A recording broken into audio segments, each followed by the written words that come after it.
มันในปีศาสนามุนคำราเพียงเจ้าขึ้นเลย250 เซตนี่เลือน10ล่อง3คำในมันในวันไหนก็ดีในโคงทำหลงยองปิตการในอิงเนื้อลุยเสาเสียวเขาเสาเสียววาริงตะโคงทำกลางเวงเมืองกึ่งอ่อนโหน้ำหนาเสื้อเป็นมุกหมูซุ่มกอเสาเสียยองกุงตีเจ้าเสียโหคายเลยอีปารังตะกะยองกลางปอกสีผาคือ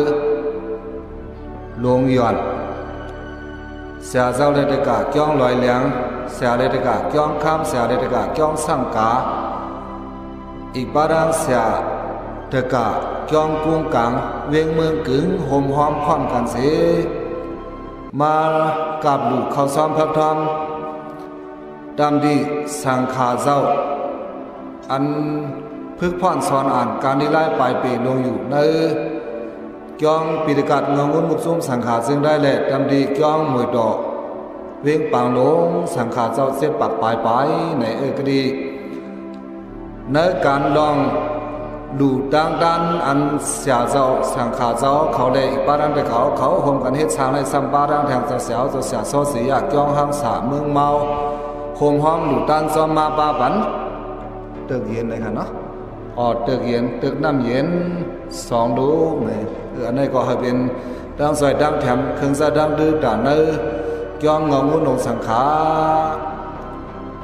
ยังอันจังไหนจะแลมาโฮมกันเฮ็ดสหางปองหลุดตันนี่นาดีตอนการอัน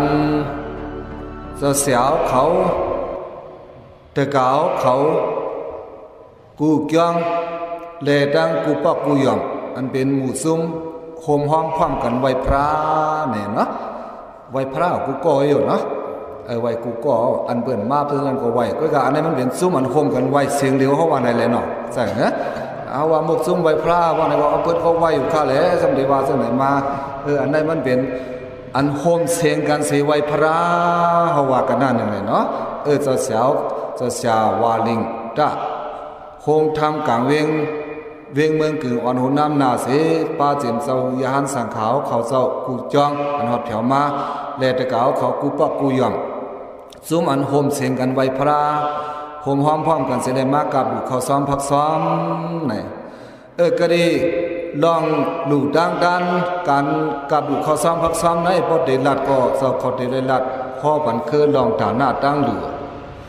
เวกาลองตาหน้าดังดูนั้นเมื่อป้นมาก็หังเสาเขาบ่ยำห้อยลาดยาวพอตะกางต้องก็เด็ดต้องพอตะกางต้องในมันเสาได้ก็ต้องอยู่เมื่อพ่อเขาเสาเขาเหตุการณ์ตาหน้าดังดูนั้นนึกสักษะเฮนับยำเสเลดูอันนี้ก็ตะกางเขายำถอมมาเลยถึงดีมาดูมาด้านไหนก็มาคุบไว้ลีงามๆไปจังก็อยู่กาบไหนก็มันเป็นสักษะยาวตอนนั้นไว้กำลังศรัทธายาดานามเดดิให้มีดังยุ่มยามเสเลดูในก็บ่มีดังยุ่มยามให้สังหอดเพียวมาในสังหอดได้ก็ป้องสักกันนั่นนี่ว่าศรัทธาตรามีเต็มทนว่าเพราะว่าศรัทธาตรามีอะไรได้มันหยับเสียสิ่งโคของมักมีได้มีอยู่มีเนอสนเนอเหือกมีเนอหยองเนอเยมีเนอตึกเนอตายอยู่เงินก่อนหนังเงินคำหนังคำเข้าหนังเข้าพักหนังพักมีอยู่ว่ามีศรัทธามีดังยุ่มยามว่าเจ้าเสียวเขาก็ได้อ่อนกันพึกพ่อนสอนอ่านลองสัจธรรมะตราภูริก้นเมียอยู่ย้อนนั้นในเขาโลกาดูกาซอยกับป้ามแห้งเขาเจ้าในเพราะศรัทธาข้อนั้นมีไหนหอดแถวมาไหลย้อนนั้นแหละด้วยอันตะเกาเขาหอดแถวมาในเสก็ลองว่าเจ้าเสียวเขาตะเกาเขาดังหมดดังเสียงนี้ศรัทธาตราเป็นสัพพุริสาดาหน้ายาวเปิงนึงในเกาะให้ป่องใจวันนี้ก็แม่แทงกาเลนาดานามเดดิฮัลูแมนข้าวแมนยามในเกาะซ้อมในเกาะกาบยาวซ้อมวันก็ตึกเตกาในเกาะสองแมนข้าวเหรอแมนอันนั้นก็เป็นกาลาดาหน้ายาวกาลาดาหน้าอันว่าเนี่ยไล่หลุดต้านบันก้นอึบก้นอยากก็คือเลยสังไล่หลุดต้านบันก้นยุ่มดีกินหวานคือเลยสังไล่หลุดต้านบันก้นกวาดตาไปตั้งเส้นนั้นก็คือเลยสังบากว่าตั้งกินตั้งย่ำออกมานะสนนะเฮอเขาเจ้าเก่าเลยเอาเลยกว่าหลุดต้านบันตามที่พวนพวกกูมีศีลมีธรรมเขาเจ้าเส้นนั้นก็คือเลยสัง เพราะนั้นก็อันนั้นเลยว่ากาลดานาเนี่ยนั่นก็เมื่อเร็วแต่ก็เขามาดูนี่ก็แม่นข้าวยามันเอาหน่ะเนี่ยกาลดานาเนี่ยก็ในแทงคอทนสีมาเนี่ยอนุกหิตะไว้ใส่ขยุกยองห้องยอซอยแถมสิเลยรู้เนี่ยในก็ป้ามาอ่ะเกี่ยนสู้ขซอยแถมเศร้าเขาอันมีอยู่ดีเติกลิกลงสองเติกในแหละสังไว้อ่อนกันเพียวมาสิกับรู้เนี่ยอนุกหิตะสิดาดานาในก็เข้าป้ายอ่ะกำในแทงคอทวนหามาไล่หลุด้านผู้ดีก้นหยัดเขานั่นอัตดานัยสะปรัยสะอนุปหัสสะดานำเดดีตัวเจ้าเก่านั้นก็อย่าไปให้ตุ้มเตอะอย่าไปย่องตัวเก่าเสียเลยลูกปรัยสะเปิ้นดังก็นั้นก็อนุปหัสสะอย่าไปให้ตุ้มเตอะอย่าไปเสเนเปิ้นเสืออันเปิ้นอำดูไล่เนี่ยในเป็นไล่ผู้ดีไล่หลุด้านผู้ดีก้นหยัดเขาอย่างนั้นในก็จองตะกาวเขาเสเปิ้นเลยล่ะเสเนาะเฮาก็มาดูไล่อันว่านั่นน่ะจองมีน้ำใจเส้นนั่นมีเปิ้นก็มาหนังเฮาก็มาหนังเปิ้นไว้ใจปันเจ้านั้นแหละเนาะเพราะเป็นนั้นก็เป็นไล่ดูด้านผู้ดีก้นยาวๆเนี่ยอันไหนตอนไหนเจ้าขึ้นไม่ฮู้ภาพยุกอย่างเฮ็ดลัดกว่าและลองตาหน้าตั้งดูอันใดก็เขาเฮ็ดสร้างในมื้อเหลียวในปอดจึงเทวาก็ซึ่งเจ้าว่าก็ขอทนสองมื้อไกสัทธายะดานาดังยุ่มยำนั่นมันลูน่ะว่ามีดังยุ่มยำไหนมันเหมือนเส้นก้นมือปุดตรงนั้นมันเฮ็ดสังไหลเมื่อปี2เฮงไป11นั่นเศร้าเขาเพียวกว่าที่อินเดียกว่าหันก้นตินปุดมือปุดลงก็ปุดครูดลงไว้เกิดปามาในต้องแม่ตีนก็ปุดติงเงาขาบนกำเดียวมือก็ปุดติงเงาแขนกำเดียวมีตัวคิงปุดครูดลงเอาอกมันถือกะถือไม้อยู่หลงเห็นพุทธกายานั่นก้นก้อนนั่นเขาถามว่าเขาดังตื้อสังยาไหนซ้ำเขาดังตื้อหนังเก่ากับเขาดังตื้อตีแล้วนั่นกับเขาดังตื้อตีก้นหมึกเขาดังตื้อตีอะไรก็ก้นหมึกเปิ้นซ้ำเอามันมาเฮ็ดลิงมันเหนก้นเมืองพวกมันมาใส่บันเงินหลูเงินด้านตอนบันเปิ้นหลูก้นขันใจนั่นเปิ้นตอนบันก้นก็อันเฮ็ดสลามาเนี่ยเอามันมาสมัครปอนกินปิดกินกันนั้นเฮ็ดจังนั้นนั่นเนาะตอนนั้นได้ตาหูน้ำตาหันกว้างตาหนึ่งก้อยกะก้นก็อันปุดครุดลงนั่นอันมีมือนั่นอันมีตีนนั่นจองมันลุมลาตรงไหลลุมลาตรงไหลเอาเปิ้นลุมลาปันแค่กินในเกาะพวกเปิ้นปอนมันก็สร้างกินให้อีกจะเขาวนด้วยดูเอาซบจุ่มกินจังสัตว์ก็เอาอ่ะเดี๋ยวเอาซบจุ่มกินอะไรให้มันบ่สุกก็ซ้ำเป็นไรอ่ะว่ากันได้กาอะไรดูก้นจ่อยแถมลุมลาเฮ็ดไว้จังได๋เขานั่นก็ตอนนั้นไว้ลองมันมือปุดนั่นก็อันเฮารู้ว่าก้นอันมือปุดลงนั้นนั่นโคมในก็สร้างยายต้องมาในก็สร้างกินถ้าเต็มดีในก็สร้างเต็มถ้าสืบพวกละดอกก็นั้นก็ได้ในก็สร้างเฮ็ดเสียอีกอย่างเฮ็ดอย่างไรมันสร้างเฮ็ดล่ะนี่เมืองปุดเฮ็ดอย่างก็เมืองปุดป้อมมีสถาตราก็ก้นเฮาหนึ่งก็ในเหมือนก้นมือปุดศีลาในก็สร้างเป็นกรรมไหลดานาในก็สร้างดูไหลกำในสมถะลองจ้างดังกรรมในก็จ้างกรรมไหลเฮ็ดสังไหลเห็นเมียวยุ่มก็เปิ้มมีดังยุ่มยำนั่นป้อมมีดังยุ่มยำนั้นเพราะอะไรจึงการดีการแมดก็สร้างเฮ็ดสังเห็นเมียวสร้างเฮ็ดก็กาป้อเฮาเจ้าก็หันเปิ้นเฮ็ดได้ซ้ำไปเซซ้อมจอมปะหลังเปิ้นนั้นเนี่ยจังเป็นกว่าจังนั้นเนี่ยก้นมีสถาตราบ่มีสถาตราก่อนจองได้จังเฮ็ดสาหางปองการดีกุศลเฮ็ดจังไหนนั่นกำได้เมื่อเหลียวได้แต่เขาอ่อนกันลูกก็ตีเมืองกึ่งพวกนี้มาถึงปางลงเนี่ยมีข้าวดังหลายลักล่ะ50ไป6ลักเนาะ50ไป6ลักกามา24ลำเจ้าหมุนเจ้าเขาเจ้าป้ามาเก่าป้าตะกามป้ามาปากปลายเจ้าเขาไล่ฮู้กันนั่นนึงอันได้อ่อนกันเป็นภูมิเป็นเกเป็นยิดเป็นสายสิเลยมากับลูกเขาซ้อมเสียเจ้าสังขารเจ้าเขาเจ้าอันตึกพึกพรสอนอ่านลงอยู่ดีตึกสอนลิกปีกัดแลดังมวยดอกสองเตอในสังขารเจ้าแปดปากปลายในอีสังส่วนตะเกาเขามาล่ะนี่ เจ้าเสียวาลิงส้นมาเดี๋ยววันไหนป้อมไปฮู้ก่อนเนาะก็ในเจ้าเสียวาลิงนั้นเขาทัดกับทัดมาด้วยแหละ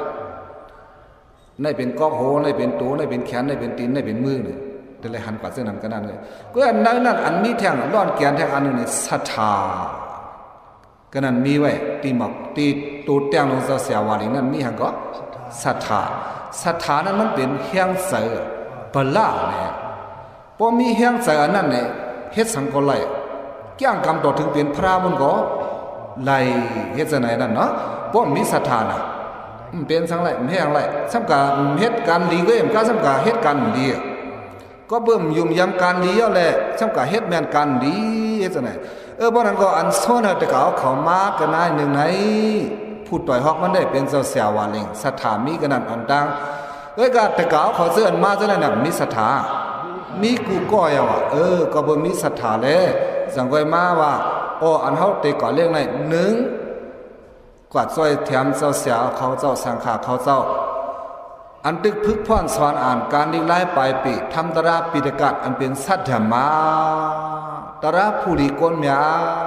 เนี่ยว่าเจ้าสังฆาเจ็ดปากปลายในลำใจลำข้อเหตุการณ์อันไหนเอามาเร็วนะ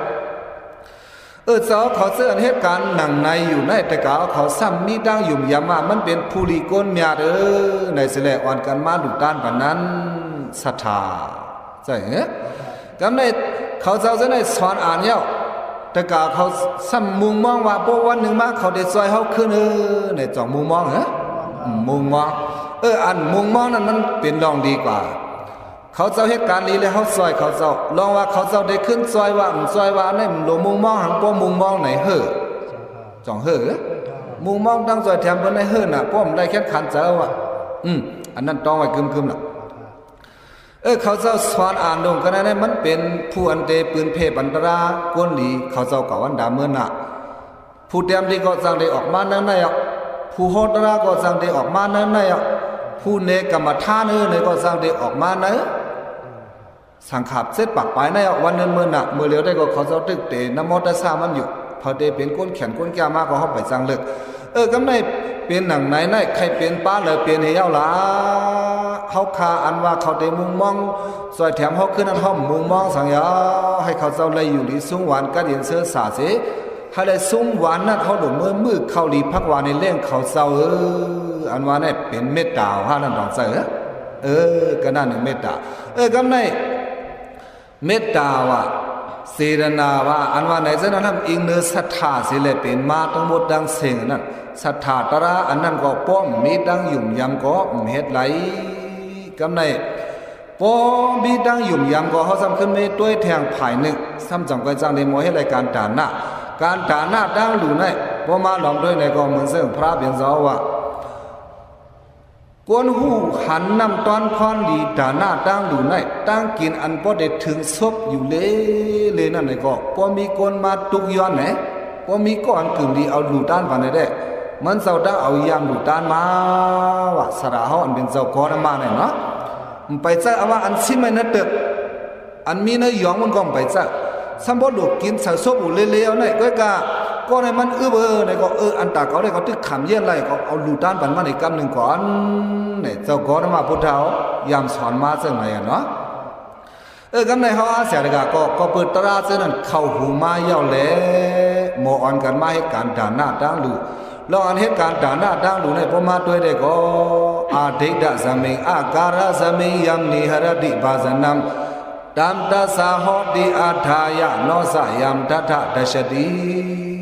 นี่พอด้วยตราหัวนั่นเนี่ยมันป้องว่าสังลาอันเฮาเหตุการณ์ด่านหน้าดังหลู่เนี่ยมันเหมือนหนังเฮาเศร้าก็ซกสันเอาโคออกมาในป่าไผ่ไหมวันไหนวะเนาะอันเหตุการณ์ด่านหน้าดังหลู่เนี่ยมันเหมือนเจ้าเฮาเศร้าก็ซกเอาโคของอันมีในป่าไผ่ไหมออกมาไว้เอา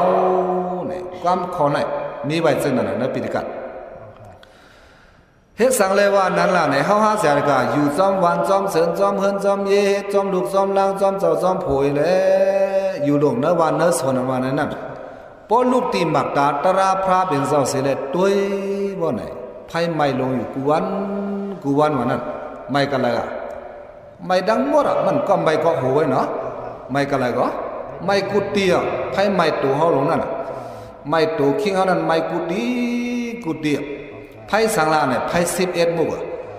สระยาธิมรณะโสกะปริเทวะทุกขะโทมนัสสะอุปายาสะราคะโทสะโมหะ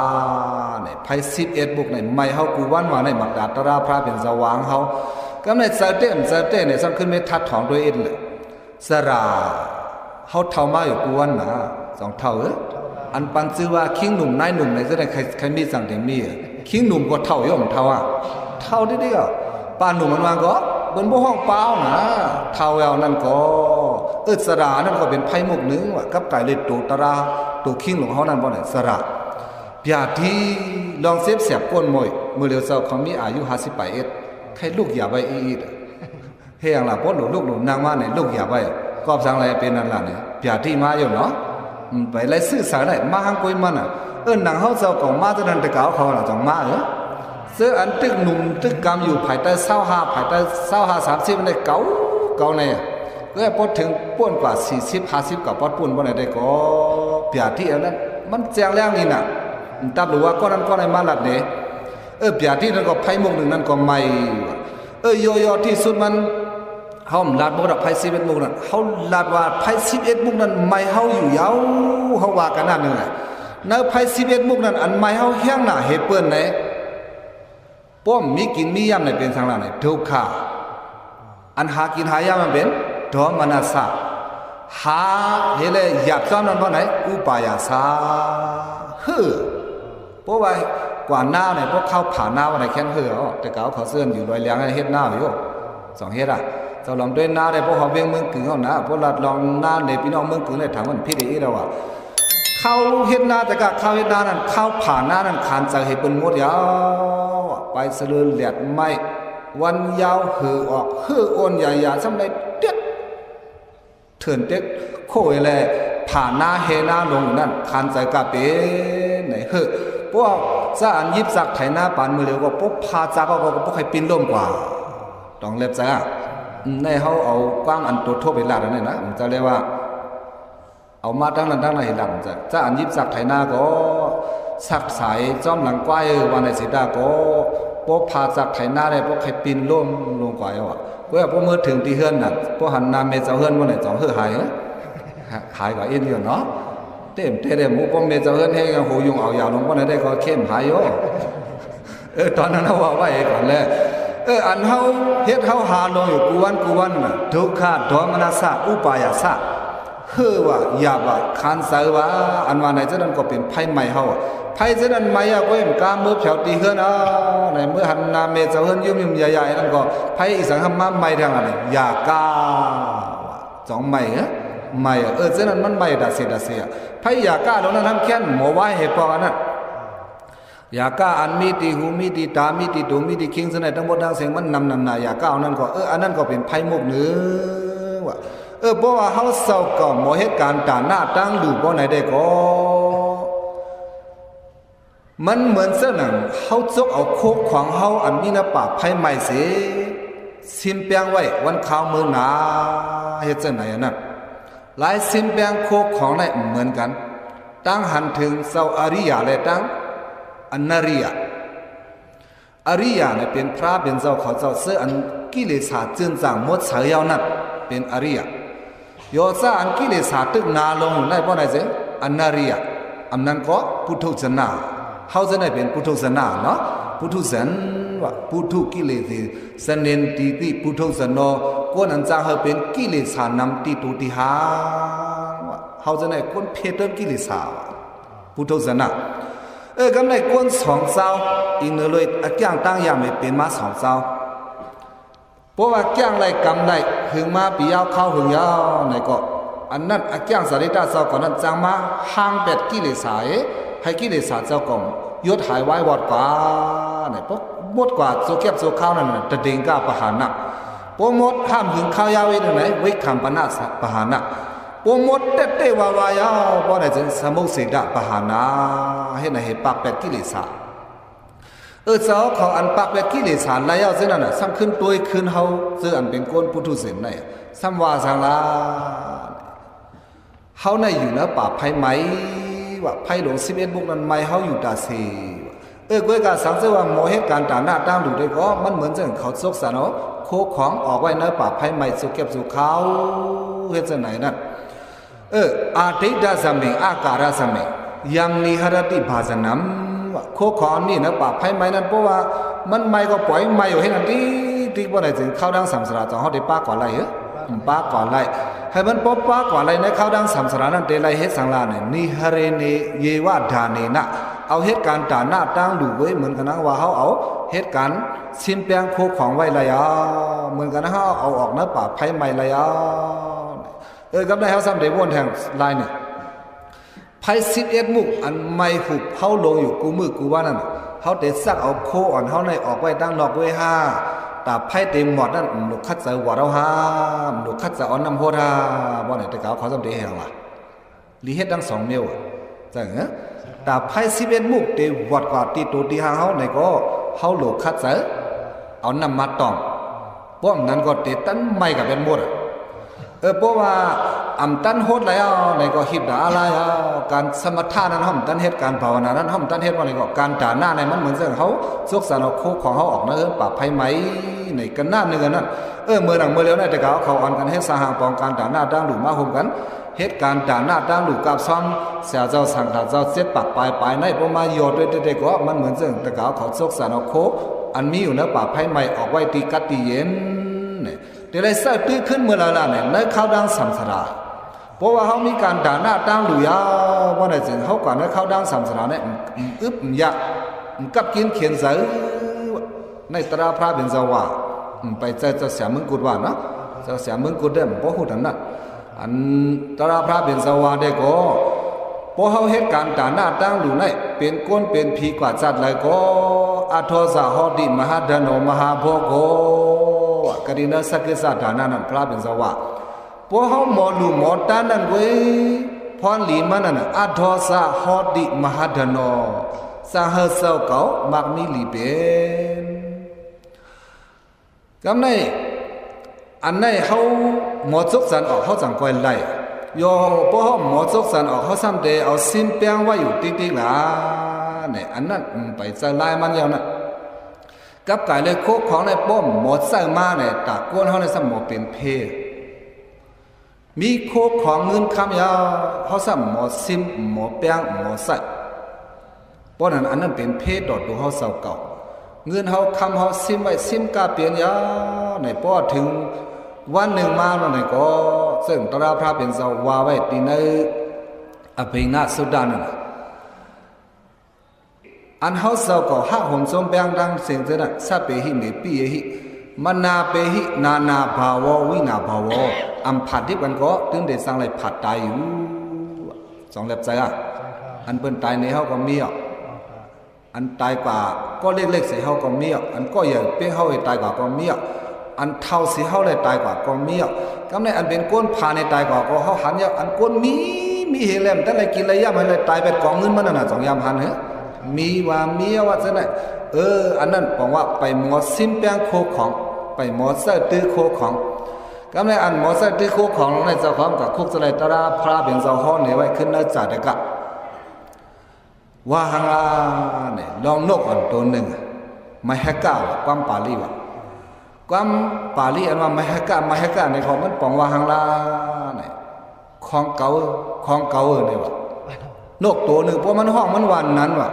เจ้าเขาตึกสวยด้วยเวลาก็เป็นนกเวียนไงอันนั้นก็เป็นนกกาขาบ้าเนี่ยเจ้าเขาตึกสวยด้วยเจ้านั่นไปปองลินกเวียนของมันห้องเนี่ยใครง่ายเสียงไว้เจ้านั่นไม่ให้ก้าวเนี่ยวะปองว่าข้างล่างเนี่ยโคเก่าของเก่าเสียงห้องมันนั่นเพราะลูกที่ความป่าลี่เหตุถ่อมเนี่ยไม่ให้ก้าวเหมือนเจ้าพี่น้องไต้เอาช่วยเหตุถ่อมนั่นนะไก่มุนเจ้าคันว่าก็ออกว่าสะดังเกี่ยวเนี่ยถูกไหมเนี่ยไก่มุนเจ้าเป็นไก่อูเนี่ยเหมือนล่ะออกว่าสะดังเกี่ยวเฮวันไหนว่าถูกไหมเนี่ยก็ไม่ไก่มาตัวไก่แม่มาตัวเขาว่าเมื่อได้ทำทักสักวันไหนว่าไก่เลี้ยงจำกันได้ก็มันดีเขาใกล้ห้องขายกับสิริกันนะเนาะตอนนั้นไว้ก่อนลองพระหูสุตตะนกอันห้องว่าออกเสียงว่าไม่ให้กล้าไหนนั่นถ้าเป็นนกเวียนก็สร้างเป็นอันนั้นก็กาขับก็สร้างเป็น เคยเป็นนกหังเป็นล่ะนกลำปาก็จังได้เป็นไรจำในมันก็แห้งละในพระเป็นเจ้าซ้ำอิงเอานกอ่อนตัวนั้นในเฮตราสั่งสอนโกนเฮามาว่าหังละในนกอ่อนตัวนั้นมันว่าหังมาแฮกะอันว่าในโคเกาในมันว่าในตัดเสขึ้นกว่าอยู่เนื้อต้นไม่หย่องลงไว้ไม่หย่องหมักปุ๊บล่อนพอนเอาไว้ดังตัวเนาะมันทำไปตั้นกินตั้นย่ำมันในกำจอกกว่ากินเมื่อกินจอกกว่ากินเมื่อกินอะไรกลุ่มว่ามาแฮกะโคเกาในลงติ๊กๆว่าเพราะนั้นก็หมักไม่หย่องอันมีเนื้อตัวไม่หย่องฉะนั้นทั้งหมดดังเสียงเป็นโคมันโมนกต่างตัวก็เปิ้นมากินเปิ้นว่าเปิ้นมากินอยู่ไกลในก็เปิ้นกว่าอยู่กว่ากินกว่าหังเปิ้นมีมันก็กลุ่มไปแขนเปิ้นน่ะมาแฮกะโคเกาอันนี้คือกำในถึงที่มันก็ขึ้นเนื้อตัวดอกแห้งลงก็นั่นก็ว่ามาแฮกะในก็โคเกาสมว่าในแทงว่ากำได้ว่าแต่วัดมาเปิ้นกินหมักใบหย่องฉะนั้นกินย่อมมดพี่ย่อมหมักไว้กว่าเขาว่านั่นแหละเปิ้นแต้มเปิ้นกินย่อเลยขี้ใส่ไว้จับต้นไม้หย่องนั่นก็มันตึกว่าเนี่ยไม่แฮกะโคเกาตึกว่าได้ขี้นกลงแล้วก็ตึกว่าเป็นโคมาดูแท้อันนั้นมันบอกว่าหางล่ะไหนกวนเฮาซื้ออันมักมีลีเปียนอยู่ในป่าเงินป่าค้ำอยู่ใกล้กับหมอเสอตื้อเงินค้ำนั่นกลุ่มก่อทัดไว้เอาอีสังกอดฮาดไว้แล้วเนี่ยเอาตัณหาอุปาทานใช่ไหมตัณหาอุปาทานตรงนั้นกอดฮาดไว้เพราะเอาตัณหาอุปาทานตรงนั้นกอดฮาดไว้ในตาสุนโดก็ฮัดกินจังกินเฮ็ดเจ้ายามหันลงก็มีเงินค้ำไว้ต่างๆใหญ่ๆกินข้าวเอาหวานทวนอันนี้ตั้งถนเอาเจียนครึ่งผิดเนี่ยสีเฮ็ดตั้มไอ้กินหลวงเจ้าซ้ำเลือกมือหันเผื่อเจ้ามือหันว่าเจ๊จิมสะเทมองได้ก็ทำไข่ละเจ้าว่าไหนของมันพอลองด้วยเสียจิมซ้ำมักน้ำจ้ะก็อันเขากินถุนเอากับข้าวอันนั้นหวานกว่าซ้ำนี้เล็กอ่อนนั่นต้องเป็นตีลีวาหังกันเหรอผมมาวนด้วยมันเฮ็ดทั้งมันเสียดายก่อนมันเป็นตีอันมันเป็นรองอันฮัตเจ้าจีจิมโคคออะไรกลุ่มซิมไว้ลงนั่นเป็นคอนั่นอันซิมจีจิมโคคอนั่นอย่าไปว่าลุงเงินนายคำละมันเป็นทางไหนตันนาเนาะสายตันนานั้นกอดทัดไว้ลงคือยาวๆเลยเป็นกินย่ำตาส่วนโตเป็นเอาต้อนเอาลูบันปีบันนอกเป็นเอาลูเอาต้านตาศาสนาให้ในหลวงกว่านั้นอุบัตินั้นอันนั้นบอกไว้มันเป็นอย่างลงเพราะในก็เจ๊สิมเงินคำมันจะนั่นซิมไว้อยู่หลายถึงวันตายมากก็ต้องเอากว่าไรป้อมเอากว่าไรเพราะในทางคือว่าได้ผัดคำเงินลงนาในซ้ำตายผ่านไรกันได้ตายว่าสามารถเปลี่ยนเพียรเป้าไว้เฮ็ดจังไหนเนาะจงยามนี้เนอะนาตราได้มีกันหน้าเนี่ยเจ้าเขายามนี้เห็นก็เจ้าเขายามหันมาจังไหนมันจังบอกมีโยบ่ยามกู้สู่เขาแหงยศมดสามารถจำใครปันเปิ้นในซ้ำกับปันพันหันก้อนนั้นก้อนไหนแหละเฮาเบิ่นกว่าเอาจังนั้นจังไหนนี่ก็ยามมีมาอยู่ในเมืองใดมีว่ามีเอามือป่นมาเข้าดังไหล10 ปีนั้นเจ้าเขายามหันมาปันพันเจ้าสาวอันป้าที่เกี่ยวพักน้ำเนื้อตรงเวงเกซีเพราะเจ้าคันไอ้เงินกว่าหาเฮ็ดได้นะผู้เลยกว่าหาได้เขาเป็นผู้เป็นเกงกว่าเพิ่นกว่าผัดกันมามันได้ก็จ้อมเปิ้นมันมาเกินมันดังสัมปาผ้านี่พัดตักลงเลยลีลงมาเพิ่นมาพันยาวเงินผู้พันยาวลงด้วยเงินของมีนางนั่นก็มันก็เก็บเอาเงินนั่นนี่ออกมือกว่าปันโกนอันมาตัวนั่นปันแคบอันรองทั้งโกนอันแคบนึงว่าเฮ็ดได้ว่าเนาะอันนั้นอันเต้มันก็กำไรผีเงินอันนั้น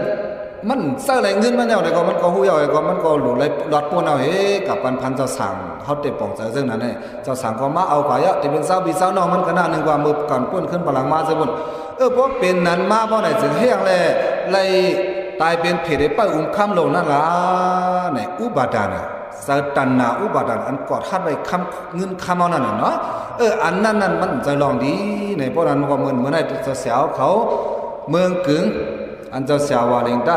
พงทำกลางเวงอ่อนหูน้ำนายเลยเจ้าเสียวเขาเก่ากันเก่าเกี้ยวตะกาเนื้อปอกเนื้อย่อมเนื้อวานเนื้อสวนกูบ่อยไหวจะไหนอ่อนกันมาหรือมาตั้งจะไหนน่ะจองกอดทัดไว้กอดทัดไว้อันไหนพอเตียวอภิธรรมตราพระเป็นสาวสีห้องประธานอะไรเขาว่าอภิยากโตธรรมกุศลสะธรรมสะเหตุปัสสินาปัสสิโออีเนื้อเลยโคของอันเป็นอภิยากตะยุกตราเข้าพักเงินคำเท่านั้นแต่เขาอิงเอาเท่านั้น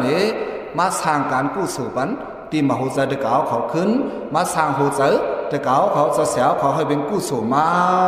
ปองว่ากันหน้าหนึ่งไว้หนังเก่ากันในคำแทงคอในบทเดียวว่าอุบาเดนุบาดานิยาธรรมาอิงเนอเลยโคของอันเป็นอายุอุบาดาอันเป็นเขานำเงินคำหลงเสนันเสร็จแล้วอนุบาเดนุบาดานิยาสาธรรมาสาซ้ำเอามาเฮ็ดให้มันเป็นน้ำเสือกุศลอันจะอุบาดานบอกว่ากันนั่นเหมือนว่าเมื่อเร็วแต่เขามาหลู่เขาซ้อมพักซ้อมมาหลู่วัตถุเงินมาเตะเต็มเต็มน้ำกันน้ำเย็นซะหน่อยเครื่องของซะหน่อยมันเป็นเครื่องของอันเตียนตันหนาอ้อยห้อยติดจับจังเหรอป้อมมีตังหูทิ้งไว้มันบ่ไหนในคู่เก่าในของเก่าในกอดหัดไว้ลงให้นั่นซะนั้นบ่ไหนสิใจตันหนากอดหัดไว้เครื่องของซะหน่อยมันเป็นเครื่องของตันหนาอุบาดานกอดหัดไว้สิดาก็ห้อมกอดหัดไว้เขาขาเอาหลู่เอาต้านบันมั่วๆเราหลู่ด้านบันยุก็มันก็ตัวเขาขาไปมาเมื่อสุกตัวป่วยเย้าอะไรยุกอับกับด้านปันติขาโคของซะหน่อยเขาขำเสือลายสีอันเย้าบ่ไหนสองสามล่างเหลือกูสวนว่าเป็นด้านก็ยังว่า